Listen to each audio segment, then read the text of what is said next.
লালচাঁদ সোহাগের হত্যাকাণ্ডের রেশ কিছুতেই কমছে না।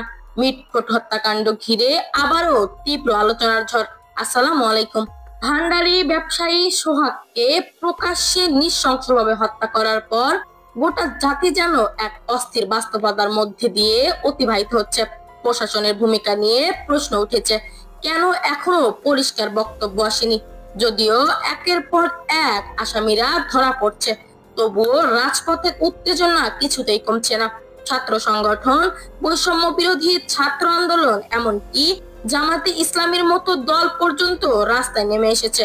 সবার একটাই দাবি, এই ধরনের সহিংস অপরাধের দৃষ্টান্তমূলক শাস্তি, যাতে কেউ আর সাহস না পায় এমন জঘন্য কাজ করার। বিশ্বস্ত সূত্রে বলছে, প্রশাসন দ্রুততম সময়ের মধ্যেই সোহাগ হত্যার মূল হোতাদের বিরুদ্ধে কঠোর ব্যবস্থা নিতে যাচ্ছে। এখন দেখার বিষয়, ন্যায় বিচার কতটা দ্রুত প্রতিষ্ঠিত হয়, আর রাজপথে এই উত্তর ঢেউ কত দূর গড়ায়।